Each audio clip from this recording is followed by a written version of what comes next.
que es nuestro tema del día, nuestra pregunta del día, antes de irnos a nuestros temas ya conversados o al menos planteados para el día de hoy, y que tiene que ver con el tema de metro y que se esté estudiando instalar puertas en los andenes muy similares a lo que hay en línea 3 y línea 6. Una iniciativa que en más de una oportunidad ha sido puesta sobre la mesa, pero que me da la impresión es bien importante que ya se esté tomando en cuenta a la hora de poder salir al paso de estas situaciones que, más allá de las dificultades que pueda traer al servicio propiamente tal, retraso de trenes, está la situación humana detrás, a personas que lamentablemente se van a las vías, y en ese sentido es bien importante que se pueda ir estableciendo una política por parte de la empresa y tratar de utilizar la tecnología que ya decíamos está presente en línea 3 y línea 6. No sé qué opinión tienen al respecto, Paulina, no sé cómo ves el tema de esta posibilidad que ya se está abriendo. No, a mí me parece súper bien. Creo que cualquier ayuda en la infraestructura que tenga que ver con proteger la vida de las personas es relevante. A mí, yo he estado en la línea 3, creo que queda bien, que es cómodo y finalmente igual hoy día el país vive una situación compleja de salud mental. Ujú. Sin duda que aquí el problema se tiene que Sí. abordar desde la política, lo público, la salud, pero este tipo de cosas colabora totalmente. Yo pienso que una forma de evitar y de persuadir a aquellas personas que generalmente toman esta decisión tan drástica Sí. de que quizá no lo hagan. Yo estoy a favor, creo que es súper bueno y sería una inversión bien importante que creo que vale la pena. Exacto, me imagino que también la inversión no debe ser menor, pero ante el beneficio, desde la perspectiva, tal como decías tú, social primero que todo, y en contrapartida además, o más que nada, de la mano de la ayuda que puede hacer también para el servicio, bienvenido sea. También, Felipe, no sé cómo sigues este tema, y en particular se me vino a la mente también medidas que se han tomado en el Costanera, a donde también se han puesto barreras a propósito de las lamentables situaciones que se han vivido ahí con personas que se han lanzado al vacío. Felipe. Sí, nosotros somos parte ya de unas problemáticas que se han estado manifestando propias de las grandes urbes, Mm. sin lugar a dudas, y por lo tanto el transporte público, sobre todo el metro en otro tipo de grandes ciudades como Tokio, por ejemplo, ya cuenta con este tipo de sistemas justamente ante el alza sistemática de personas que atentan contra su propia vida, lamentablemente. Es un fenómeno que no es exclusivo y excluyente nuestro, es una cosa que se replica y se ha replicado a lo largo del tiempo en la medida que las eh, ciudades van creciendo, en la medida que se van complejizando. También nos hemos dado cuenta que existe un factor de salud mental bastante pendiente, que incluso países del primer mundo no se han podido hacer 100% cargo ni 100% responsables al respecto. Mm. Entonces, este tipo de situaciones lamentablemente son políticas y medidas que solamente vienen a paliar un problema que es Sí. mucho más de fondo, pero que en definitiva es mucho más complejo el poder tratarlas porque son problemáticas de largo plazo. Entonces, tomar ese tipo de iniciativas yo encuentro que es necesario. Chile, o sea, perdón, Santiago específicamente, ya es una gran urbe en términos de América Latina y en términos del mundo, y creo que sus líneas del metro tienen que cumplir también estos estándares porque cada vez se está volviendo más, lamentablemente está volviendo más sistemático, gente que atenta contra su vida lanzándose a las vías. Y básicamente la finalidad de poder instalar estas mamparas y estas puertas electrónicas es Mm. justamente evitar eso. Bueno, importante entonces con estos comentarios que teníamos de nuestro panel, invitar a todas y todos a que también den a conocer su opinión en arroba Radio Usach, en Twitter e Instagram, y también en el WhatsApp más 569-2649-3001. ¿Querían acotar algo, Paulina? Sí, yo quería agregar que, bueno, que esto sin duda que va a ser un sacrificio no solo en inversión, porque también significa que las líneas van a estar cerradas su tiempo cuando se haga esta Buen construcción de punto. puerta, pero yo creo que eso igual ayuda a concientizar el punto, porque lo que pasa en el Costanera, por ejemplo, es que se normaliza, y en el tema del metro también, Mm. así como el metro está parado, ah, sí, es que alguien se lanzó a las vías y hay que esperar, pero no se hace una reflexión más profunda Sí. de lo que eso significa. Y también leía por ahí que una de las razones, por quizá en segunda categoría, quizá algunos dirán en primera categoría, pero también beneficia a los animales, que generalmente se meten al metro y se meten a las vías, Mm. obviamente sin saber y que también se ponen en riesgo. Entonces, yo creo que es un beneficio al final a la vida que creo que se va a valorar bastante si se hace finalmente. Exacto, es la idea, están los estudios realizándose, ya tendremos entonces la visión que nos plantean entonces nuestros auditores en las redes sociales y también en nuestro WhatsApp. Vámonos de inmediato a nuestros temas para conversar el día de hoy, Paulina, también Felipe.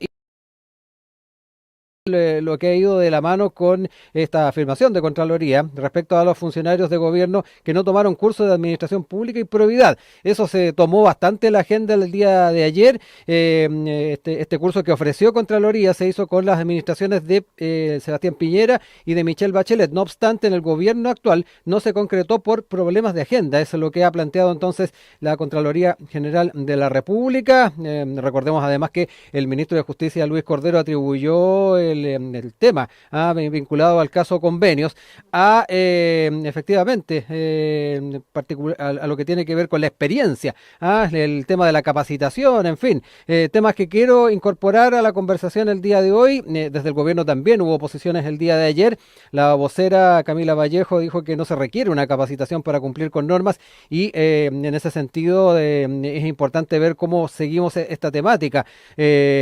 Por otro lado, quería también citar algunas opiniones de la senadora Jimena Rincón, por ejemplo, que a propósito de este tema dijo: uno no necesita cursos para saber que no hay que robar. Y ahí es donde entramos también en la figura o en la función pública, cuán serio se lo toma y particularmente de qué forma responsable se da cuenta del uso de los recursos. Uno pensaría también de alguien que hace uso de estas funciones públicas debiese tener bien claro este panorama en torno a estos recursos. Pero quiero dejar la palabra a ambos para poder también entrar en esta temática. Paulina, parto contigo. Sí, bueno, yo creo que sin duda que esto no en ningún caso es una explicación de lo que está pasando en el Mm. caso de convenios y fundaciones. Yo creo que es más bien un antecedente, pero comparto muchas de las declaraciones que se han dado. O sea, aquí lo que se vislumbró en el caso de convenios es que se generó una estructura para poder de alguna manera sacar recursos del Estado y eso no pasa por una capacitación o no. O sea, el que es corrupto hace corrupción con capacitación o sin capacitación.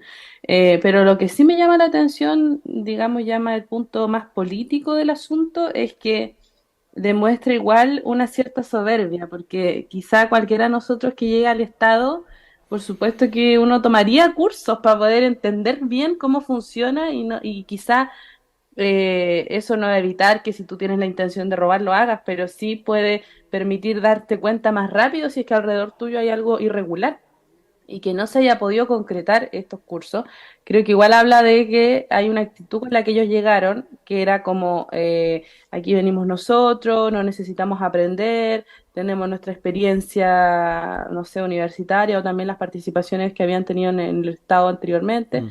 Y creo que esa actitud errónea con la que ellos iniciaron este gobierno ha ido cambiando. Yo creo que en general ellos han hecho la reflexión, de hecho han pedido disculpas y se han dado cuenta que finalmente tampoco ellos pudieron establecer el estándar ético que querían.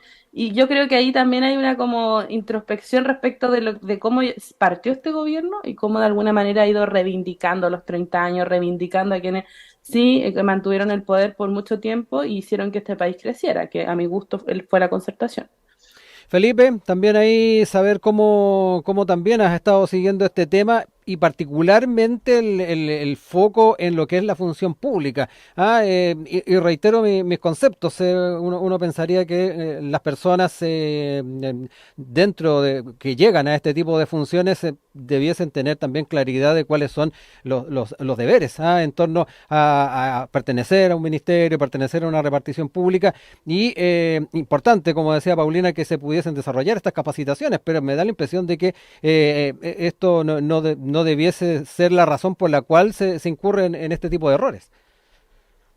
No, sin lugar a dudas. Aparte, recordemos que todo esto nace de una entrevista que se le hace el día domingo al ministro de Sí. Justicia, en donde él establece como ideal, por decirlo así, dentro de la misma reflexión, que las personas que tienen que llegar a puestos de representación y puestos dentro del Ejecutivo deberían tener algún tipo de capacitación, y de manera automática la Contraloría, poniéndose el parche antes de la liga, da un comunicado diciendo que efectivamente ellos dan estos cursos y que fueron las mismas autoridades las que tomaron la decisión de no tomarlos, así como diciendo no es que no exista el espacio para poder preparar a las personas que ingresan a la administración pública, simplemente que ellos tomaron la decisión de no hacerlo. Que también es un contrapunto bien político. Dicho sea de paso, este último tiempo nosotros hemos sido testigos bien directos de la forma en la cual la Contraloría ha estado sacando comunicados desmintiendo de manera sistemática ciertas perspectivas del gobierno. Recordemos, sin ir más lejos, lo que pasó en su momento con el tema de la clínica Las Condes, que supuestamente por un fallo de Contraloría no se podía hacer eso y Contraloría automáticamente salió a desmentirlo. Entonces también hay un problema ahí con el de vínculo y de trabajo con el ente contralor. Pero más allá de eso, en realidad uno cuando ingresa a la función y a la administración pública plenamente como tal, siempre hay discursos bien rimbombantes sobre la probidad que se espera, sobre el rol de protección y resguardo de los recursos públicos y principalmente cuáles son las expectativas que se tienen de las nuevas autoridades. Ahora, en el caso particular de este gobierno, hay un elemento bien complejo, porque justamente el elevar los estándares éticos, el elevar todos los lineamientos en términos de poder administrar y gestionar correctamente el Estado, fruto de una crítica constante de la exconcertación, de la ex nueva mayoría, y en donde tú llegas con un discurso moralizante que es parte de tu estructura política, ni siquiera es parte de tu estrategia, es parte de tu estructura como conglomerado político, trabajar sistemáticamente un discurso y trabajar en la teoría una supuesta gestión con un estándar superior al resto. Y básicamente ese es el punto de la moralidad política que va por sobre el resto de las coaliciones, lo cual te permite llegar a gobierno y te permite básicamente estar en el poder ejecutivo plenamente como tal. Y cuando este discurso se te cae, aquí nosotros nos encontramos en una crisis y en una problemática que va más allá de la comunicación política, que es lo que hemos estado viendo anteriormente. Aquí hay un problema de estrategia y también hay un problema de sustentabilidad política de un proyecto que se basó en un elemento que en la práctica se agua por todos lados. Entonces, cuando tú pierdes la credibilidad, cuando tú pierdes el elemento fundador de tu discurso como coalición política, es muy difícil recuperarse de un elemento de esa naturaleza. Ya, yo comparto bastante, por ejemplo, la tesis que tiene Alberto Mayor al respecto. Este es un terremoto más fuerte para el gobierno de lo que fue la derrota en el plebiscito, porque aquí le pegó a una línea de flotación importantísima que tenía que ver principalmente con el sustento, el pilar fundamental de un proyecto político que al año y medio fracasa. Y yo creo que ahí está la verdadera problemática. Y dicho sea de paso que también se ha transformado en una problemática y en una dinámica interna. O sea, no hace mucho la vocera de gobierno salió, entre comillas, a ajustar un poco los parámetros de lo que dijo el ministro de Justicia por la prensa. O sea, nuevamente las mismas autoridades se están pegando por la prensa. Hoy día en la mañana nos enteramos que quien supuestamente era la primera candidata para suplir a la subsecretaria de las Culturas y el Patrimonio, la Seremi aquí en la región metropolitana, hizo exactamente lo mismo. Y recién se lo informa el ministro y sabe que yo estoy complicado, no puedo asumir, porque yo hice lo mismo que la subsecretaria, bajo las mismas circunstancias, o sea, le transferí dineros a través de un convenio a la institución donde yo trabajaba antes de venirme para acá. Entonces, básicamente cuando este tipo de situaciones estallan de manera constante, ya te das cuenta que va, y que es mucho más profundo que simplemente errores políticos, es muy complejo, por decirlo menos, que el gobierno pueda mantener algún tipo de discurso coherente con respecto al tema de la corrupción. Llevamos, ¿cuánto, Rodrigo? 2 meses hablando de este tema. Exacto. Y cada vez van profundizando más y más y más. O sea, yo entiendo la estrategia del gobierno de tratar de controlar los daños, pero esto hace mucho tiempo que dejó de ser un error político y se transformó en un problema en el proyecto en sí mismo que tiene la coalición. O sea, Apruebo Dignidad y principalmente el Frente Amplio más que el Partido Comunista, pero es un problema de cimiento y contra eso se vienen tiempos inmensamente complejos para el gobierno. Tomando parte de lo señalado por Felipe, Paulina, ahí también daba cuenta de lo que ha sido además la dinámica del actual gobierno en torno a este tipo de situaciones en las cuales se ha puesto en entredicho la gestión a propósito, en este último caso, por el funcionamiento de las fundaciones. Pero también me quiero ir un poquito más atrás. Sabemos que se llevó adelante una agenda de probidad bastante fuerte. Tú, Paulina, recordabas además el rol que tuvieron muchos de aquellos dirigentes que actualmente están en reparticiones públicas, en ministerios, en fin, y que fueron bastante críticos en otras administraciones a lo que tiene que ver con hechos de corrupción. Se trató de llevar adelante una agenda en esa misma línea. Es importante también saber si, ya que estamos hablando de cimientos, ir un poquito más atrás en el tiempo y si en su momento, cuando también hubo mucho escozor a nivel social respecto a situaciones de corrupción, se tomaron las cartas en el asunto, particularmente desde la perspectiva pública, y de ahí tratar también de ir buscando herramientas para que esto no vuelva a suceder y ir teniendo los cortafuegos necesarios a nivel de reparticiones públicas. Pero me quedo contigo, Paulina, para entrar un poquito en ese tema, también si quieres comentar algo de lo dicho por Felipe. Sí, bueno, yo comparto de que aquí finalmente el problema de la corrupción es un problema y es un temazo, porque creo que dentro de todas las consecuencias que trae, además de, por supuesto, que no hacer llegar recursos a quienes más lo necesitan, que es un primer impacto, Mm. tiene un segundo impacto en las instituciones súper relevante. De hecho, mucho de lo que fue finalmente el desprestigio, por ejemplo, de Carabinero, que hubo en el 2019, bueno, a propósito del estallido social, que hoy día ya está reivindicado, pero muchos años antes pasó por situaciones de corrupción que hizo que la institución fuera cuestionada de alguna manera, y que la ciudadanía dejara de creer, y eso ha pasado en la política, ha pasado con la iglesia, ha pasado con muchas instituciones. Entonces, un daño a la democracia bien importante y que lamentablemente no se enfrenta necesariamente con discursos de ataque directo a los adversarios políticos, sino que esto se enfrenta de manera de Estado, de manera de revisar cuáles son las cosas que hacen que este espacio se genere para poder robar de alguna manera y buscar soluciones que sean más profundas. Yo creo que hay que impulsar ese tipo de cosas que de alguna manera permiten oxigenar el Estado, permiten mayor transparencia, la transparencia activa, la transparencia en partidos políticos. Yo,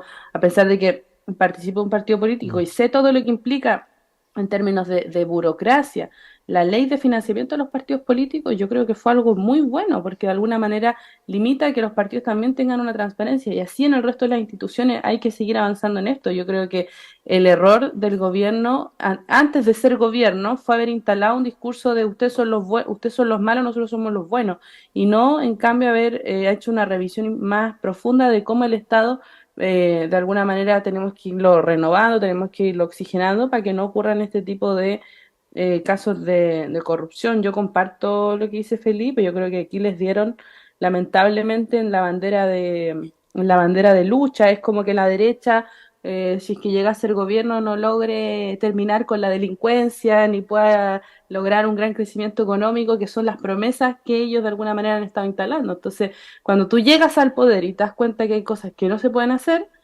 la gente se decepciona, y eso es un ciclo de no parar, y así ha estado también el país Ujú. en un péndulo en donde hay decepción, y entonces es complicado hacer promesas de repente, sobre todo de las bases de cosas que no necesariamente se puedan cumplir al 100%. Yo creo que eso es importante. Quienes nos dedicamos a la política tenemos que tener la responsabilidad de que cuando no cumplimos una promesa, no dañamos a nosotros mismos ni a nuestros contrincantes políticos, sino que dañamos las instituciones. Felipe, también en la misma tónica de poder ir buscando caminos, yo planteaba la figura de cortafuegos a la hora de poder enfrentar los temas de corrupción a priori dentro del aparato público. ¿Cómo también evalúas lo que se ha logrado avanzar a propósito de temas concretos? Ahí Paulina también se recordaba de situaciones que se vivieron con carabineros, que también hieren un poco la sensibilidad de la opinión pública respecto a estos temas y generan también una mayor cantidad de rechazo respecto a lo que es este tipo, no solamente la función policial, sino que además, si empezamos a tomar otros casos, también genera malestar respecto al el mal uso de recursos públicos. ¿Cómo ves también la forma en que podemos ir proyectando políticas públicas en esa misma línea o fortalecer lo que se trató de hacer anteriormente? Mira, primero que todo, yo creo que haciendo un poquito de arqueología, Mm, porque yo soy bastante más viejo que Paulina. mm. Yo me recuerdo la época de la crisis de los sobresueldos, la crisis del Mobgate, este gran acuerdo por la transparencia que se hizo en ese apretón de mano fuerte entre el presidente Lagos y el presidente de la UDI, que era Pablo Longueira en su momento, para darnos cuenta que en realidad, para bien o para mal, todos los ciclos políticos en donde se ha aumentado los niveles de transparencia y de prioridad son respuesta inmediata a una crisis institucional que queda al descubierto principalmente por el trabajo de la prensa, ¿ya? Entonces, cuando tú tienes una lógica muy reactiva a lo largo del tiempo, sin lugar a dudas, llega un momento en que la ciudadanía siente que el sistema no funciona. Ahora, si nosotros nos comparamos con el barrio, literalmente, nuestros estándares de trabajo y de transparencia, nuestras leyes en términos generales de funcionamiento del Estado, están a años luz de lo que significa la institucionalidad de los países en el sector, y tampoco está muy alejado de la OCDE y de los países con los cuales a nosotros nos gusta compararnos, sobre todo los del ámbito del norte de Europa. Pedirle a la política que regule a la política siempre va a ser un proceso complejo. Y es un proceso complejo que este tipo de situaciones, el tema de las fundaciones, por ejemplo, en la actualidad, son los detonantes, son los catalizadores que hacen que esto funcione. Lamentablemente es así, pero nosotros tenemos una historia previa. Chile nunca se ha salvado mucho de ser un país no tan corrupto. Ahí siempre hay zonas grises, ¿no, Felipe? Sí, siempre hay zonas grises, pero todavía, y una cosa que yo rescato fundamentalmente, todavía tenemos la capacidad de indignación frente a los actos de corrupción. A diferencia de nuestros colegas argentinos o de nuestros colegas peruanos, bolivianos, colombianos, todavía nosotros tenemos una capacidad de asombro y de indignación con respecto a este tipo de cosas, y tenemos todavía como sociedad chilena la capacidad de poder exigir mayores estándares, ¿ya? Se ha avanzado bastante este último tiempo, ley de transparencia, ley de compras públicas, que en términos prácticos fue un gran avance para evitar la discrecionalidad en el uso de los recursos públicos. Pero claramente todavía queda mucho camino pendiente, porque siempre, como bien dices tú, Rodrigo, hay zonas grises que son muy explotadas por algunos personajes macabros que, dicho sea de paso, están en todo el espectro político. Aquí no existe gente proba o no proba dependiendo de la sensibilidad política que tenga. Aquí hay de todo, y nosotros hemos sido testigos privilegiados ahora que entramos en un proceso de recambio constante desde que se hizo la primera alternancia en el poder con Piñera 1, que en realidad podemos ser testigos de que existen malos elementos, malas personas que ingresan a la administración pública, sean de derecha, sean de izquierda, sean de centro, sean apolíticos.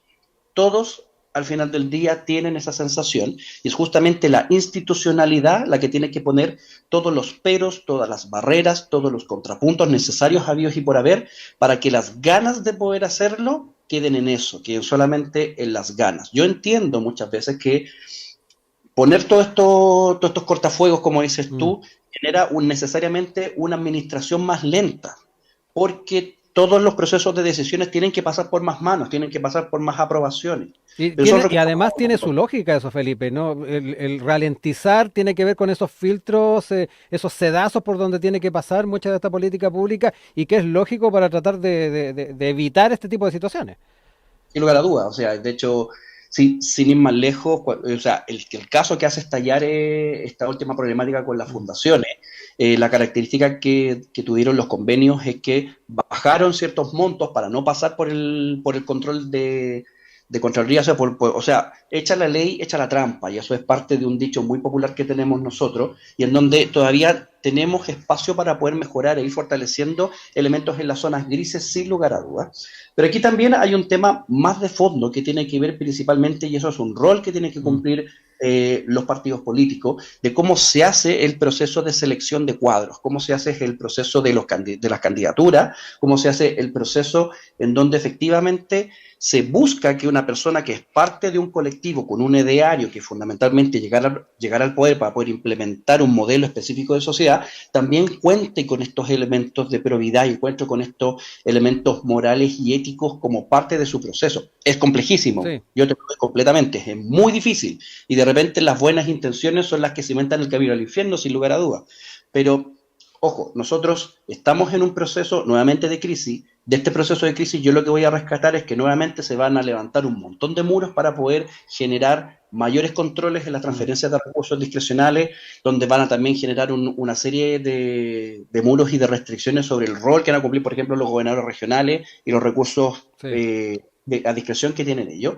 Siempre hay que ver el vaso un poquito medio lleno, ¿ya? Pero en términos prácticos todavía falta fortalecer institucionalmente este tipo de procesos porque en realidad el Estado es tan grande y es tan complejo que siempre vamos a encontrar zonas grises y lamentablemente siempre vamos a tener con respecto a un Mm, acto y no la capacidad de prevenirlo. Entonces, yo creo que sí. actualmente estamos en ese proceso de reacción donde se van a levantar nuevos estándares, pero nosotros funcionamos así. Siempre hemos funcionado en términos de los ciclos políticos donde parten las crisis, dar las oportunidades para que salgan grandes acuerdos sobre todo proyectos de ley y mecanismos que fortalecen el ejercicio de la función pública, para verlo de una perspectiva Ujú, positiva, sí. pero siempre ha sido, y yo me atrevería a decir que va a ser parte de la historia nuestra, el ser más reactivos que proactivos al respecto. Exacto. Importante Sí. entonces el poder establecer aquello y no dormirse en los laureles a propósito de la comparación que hacía Felipe respecto a nuestro entorno a nivel de continente. Son las 9 de la mañana con 41 minutos de regreso con nuestros panelistas, con Paulina Mendoza, presidenta de la Juventud de la Democracia Cristiana, y Felipe Caro, presidente de la Fundación Chile Mejor. Estamos ya conversando respecto a los temas de actualidad y ahora me quiero quedar con la dinámica en torno al Consejo Constitucional y particularmente las repercusiones que ha traído el hecho de que el oficialismo decidiera recurrir ante la Corte Suprema por la inclusión de nuevos capítulos en el proyecto constitucional.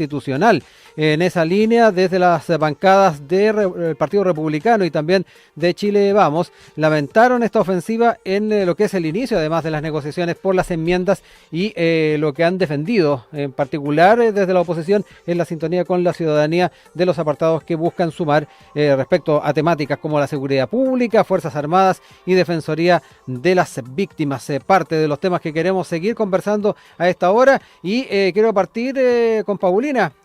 ¿Cómo has estado siguiendo en particular el tema de las enmiendas y si efectivamente ves en la acción llevada a cabo por representantes del oficialismo un fundamento importante a la hora de pensar en la futura Carta Magna que potencialmente podría estar rigiendo en nuestro país, digo, si es que se aprueba en el mes de diciembre? Paulina.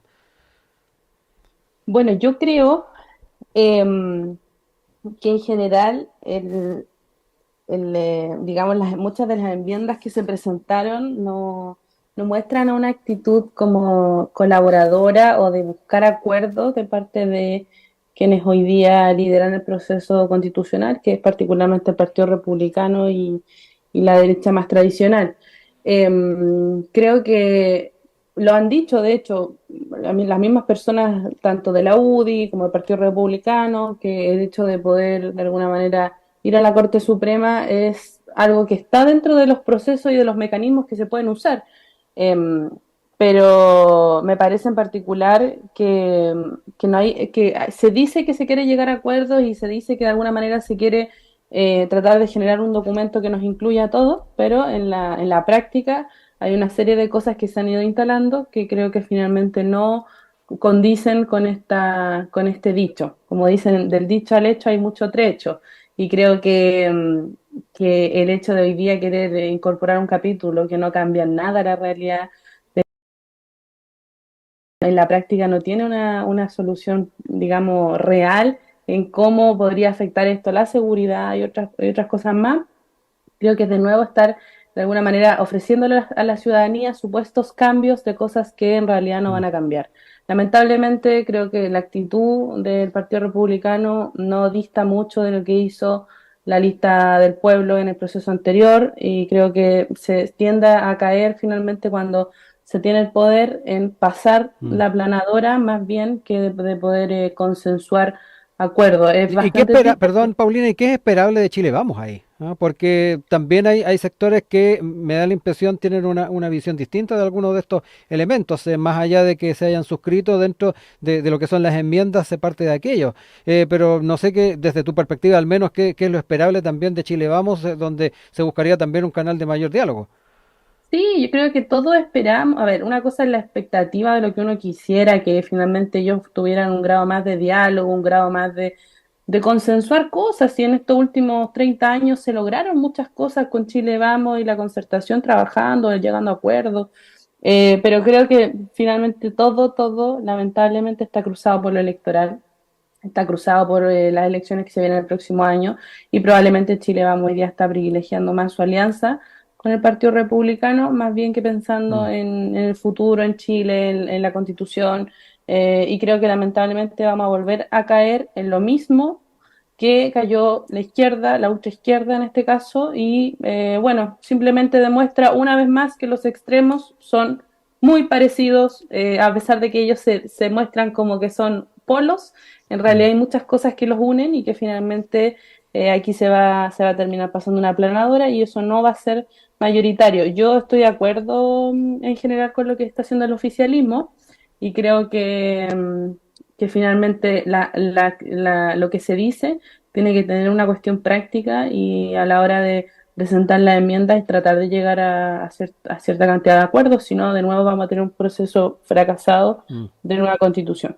Felipe, también cuéntame un poquito cómo ha estado siguiendo no solamente estos últimos días de trabajo en el Consejo, lo que son las enmiendas y lo que ha traído consigo, por ejemplo, esta presentación ante la Suprema, sino que además parte de lo que ya señalaba Paulina, ¿ah? Las expectativas que se pueda generar en torno a lo que es Chile Vamos a la hora de llegar a mayores consensos. Me da la impresión que por lo pronto se está extraviando un poco la brújula en esa línea, no sé cómo lo ves tú. Depende del punto de vista Ujú. con el que tú lo ves, Ya. Rodrigo. Mira, si nosotros hacemos un poquito de historia, si hay un partido que pagó un costo político importante por impulsar este nuevo proceso electoral fue la UDI. Eh, Me refiero dentro de la estructura interna y también en las relaciones que tenía con el resto de sus socios en Chile Vamos.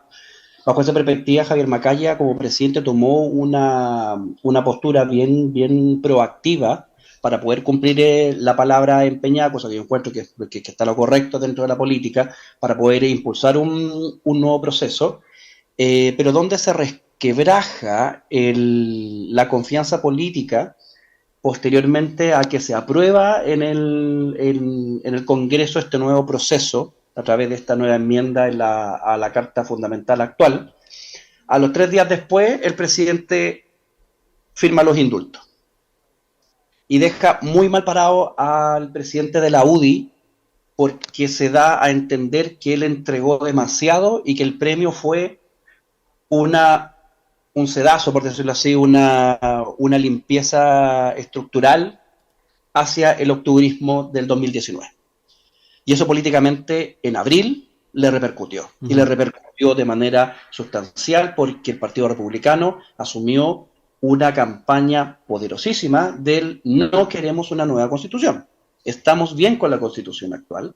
Y eso le hizo mucho sentido a la ciudadanía, sobre todo a la que se reincorporó nuevamente obligatoriamente a los procesos electorales y en donde ha sacado fundamentalmente la mayor parte de su rédito político.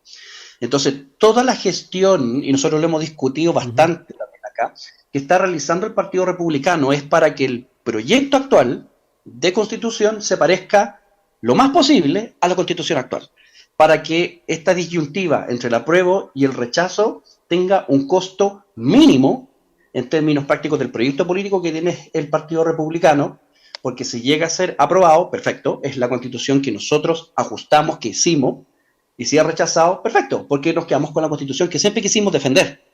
Por lo tanto, el Partido Republicano no tiene ningún incentivo para poder llegar a un acuerdo porque en realidad su postura de gobierno, o sea, su postura política y su postura de estructura comunicacional y de campaña ha sido, no queremos cambiar la constitución. Entonces, yo tenía muchas expectativas con respecto al tema de este nuevo proyecto, Mm. y siendo bien franco, y también pequé bastante de ingenuo, porque yo sostenía que la gran mayoría de los acuerdos se iban a dar dentro del eje de la exconcertación junto con Chile Vamos, Claro. considerando otra correlación de fuerza.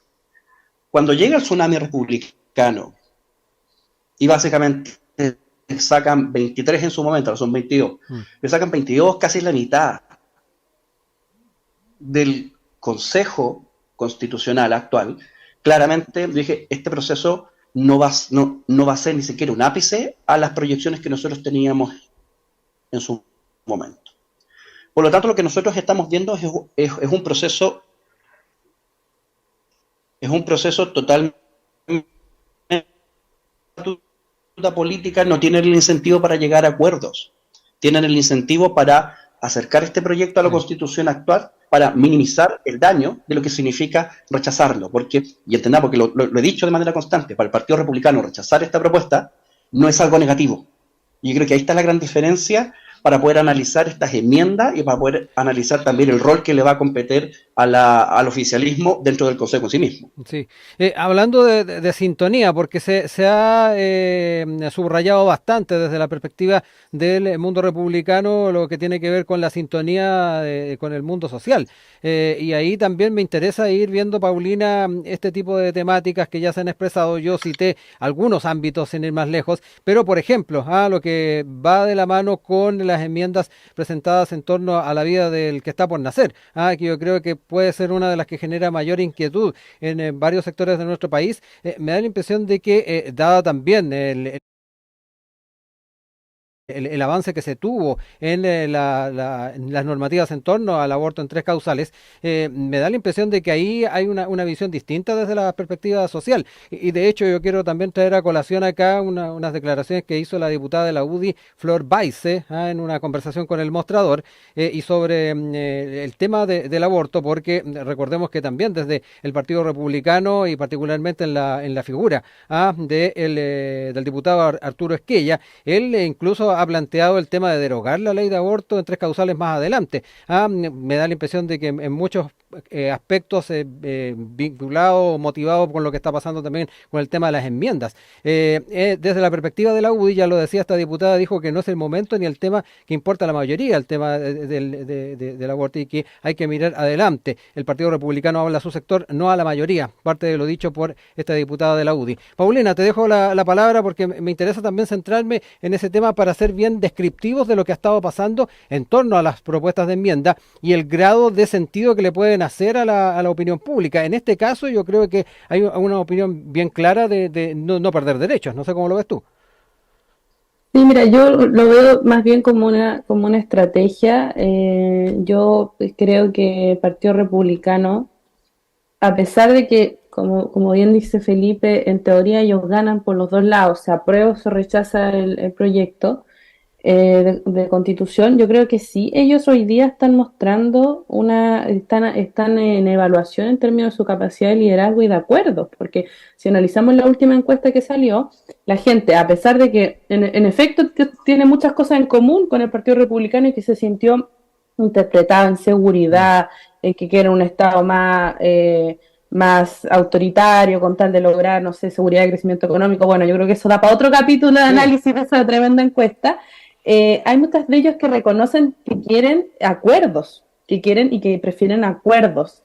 Entonces, que hoy día el Partido Republicano no tenga la capacidad de llegar a acuerdos, creo que sí, de alguna manera lo pone en desventaja, finalmente, si esto se rechaza. Por supuesto que no con la misma pasión que involucraba el rechazo del proyecto anterior para la lista del pueblo. Entonces, creo que sí existe ahí un desafío para ellos en torno a aprobar de alguna manera esta constitución. Y ellos dicen, estamos en sintonía con la gente, y puede ser que sí, que en muchos aspectos sí, pero también otros mismos del Partido Republicano, si no me equivoco fue Silva, dijo que igual a ellos les interesa que este proyecto constitucional tenga el sello republicano, o sea, que hayan ciertas cosas que se pueda ver claramente que van con la ideología del Partido Republicano. Entonces, ahí es donde entran este tipo de cosas. Yo, particularmente sobre el aborto, creo que es una estrategia más para desviar el debate hacia cosas que de alguna manera no dependen de la Constitución. O sea, hoy día el hecho de que las personas puedan o no puedan abortar depende de los proyectos de ley. Los derechos del que está por nacer están en un montón de constituciones que está aprobado el aborto libre, porque en el fondo el aborto libre es voluntario, tú puedes abortar en una cantidad de meses determinado, entonces no se pierde el valor del niño que está por nacer. De hecho, si tú le provocas un aborto a otra persona es un delito. Sí se protege, pero de alguna manera está este aborto libre que tiene que ver con periodos, que tiene que ver. Entonces creo que meter un montón de enmiendas y meter casos polémicos como el asunto del aborto, que dependen muchas veces del proyecto de ley, te permite pasar una cierta cantidad de enmiendas que tenga que ver justamente con lo que tú decías, Rodrigo, con la pérdida de derechos, con el riesgo de poner el Estado social y democrático de derecho, digamos, de anularlo o de no establecerlo, porque aquí lo que realmente les interesa es mantener el modelo económico que de alguna manera nos tiene el país en una situación de desigualdad profunda que se mantiene. Quieren que se parezca a la Constitución actual porque es eso lo que de alguna manera genera esta división y donde finalmente la libertad de los derechos no nos permite finalmente muchas veces tener derechos garantizados como pensiones, salud, etcétera. Entonces, creo que hay un desvío ahí porque es interesante discutir sobre el aborto. Yo en particular no estoy a favor del aborto libre, yo estoy a favor de las 3 causales, incluso creo que es un debate súper interesante incorporar una 4ª causal, que es si es que no te funcionó el método anticonceptivo, que creo que también por ahí pero no es un debate que a la mayoría de los chilenos les afecte en el día a día, si aquí la discusión tiene que ver con el Estado, con la estructura del Estado, con cómo garantizamos derechos, con cómo garantizamos que la distribución de la riqueza de este país sea de forma equitativa, y eso es lo que no quieren tocar, y es lo que entonces, claro, ofrecieron, no sé, no me acuerdo cuántas, pero 300 enmiendas, chuta, pero vamos a ceder 250 y nos vamos a quedar con 50, pero justo esas 50 van a ser las que van a de alguna manera mantener el modelo como está, entonces creo que es una estrategia más comunicacional que real. Felipe, en el tiempo que nos queda bien poquito entrar en estas mismas temáticas. Ahí yo puse el ejemplo de las enmiendas en torno a la vida del que estaba por nacer y que ha traído consigo también una proyección desde la perspectiva de los parlamentarios del Partido Republicano. En el caso del parlamentario Esquella ha dicho cuando seamos mayoría en el Congreso, se ha puesto en un escenario también futuro el poder avanzar en el tema de derogar el tema de las 3 causales. Pero esto motiva este tipo de discusiones, ¿sí? Y no sé cómo también sigues la temática que establecía Paulina en torno a establecer derechos en la nueva Constitución y no perderlos. Sí, el problema acá, Rodrigo, no sé si es problema plenamente como tal, es que el aborto sigue siendo un tema, y en eso yo discrepo con Paulina, sigue siendo un tema fundamentalmente, o sea, de que sigue moviendo muchas pasiones en la sociedad. Sin ir más lejos, recordemos que uno de los grandes saltos que se da en el proceso anterior, cuando estaba relativamente similar la intención de apruebo y la intención de rechazo, fue cuando en la primera semana de abril de ese año se aprueba por el pleno de la convención anterior un aborto sin ningún tipo de causal ni de restricción, y automáticamente el rechazo subió 12 puntos esa misma semana. O sea, por lo tanto, es una temática que genera un golpe y que genera efectos y movilización política todavía en el día de hoy.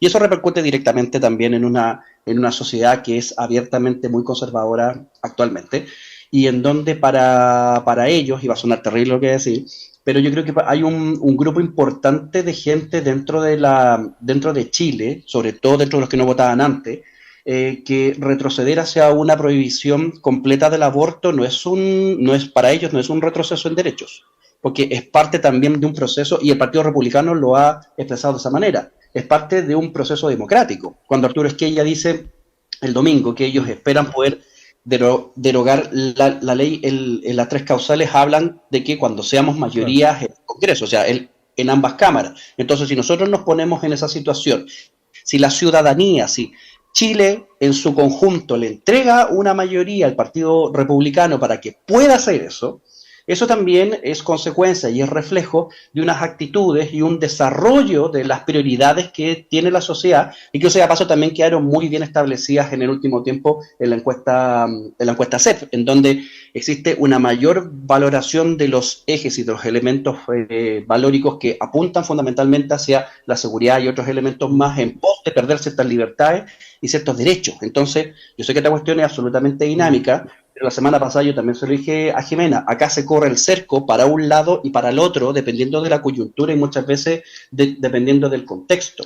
Ahora, esto cómo se trabaja en una discusión sana democrática con proyectos alternativos que estén dispuestos no a insultar la perspectiva del Partido Republicano, sino que a trabajarla y contraargumentarla. Es ahí donde está la principal diferencia. Yo creo que es ahí donde se equivoca mucha de la gente que trabaja en la esfera pública cuando el Partido Republicano tira estas enmiendas, porque automáticamente los tachan de cavernícola, los tachan de de cavernarios, de que vamos a volver al siglo Sí. no sé cuánto, que en definitiva son insultos, y esos insultos no ayudan en una discusión, porque en realidad tú tienes que validar a tu contraparte que él piensa eso y que es válido que piense eso, pero para poder implementarlo necesita una mayoría social que tú tienes que impedir que tenga. Y para que tú lo puedas impedir, tienes que desarrollar tu propio proyecto político donde eso esté incorporado como un valor fundamental y salir Ujú. a convencer a la ciudadanía. Es ahí donde está el verdadero trabajo y es ahí donde está el verdadero desarrollo. Son las 10 en punto, se nos pasó volando el tiempo. Yo quiero agradecer a Paulina Mendoza, a Felipe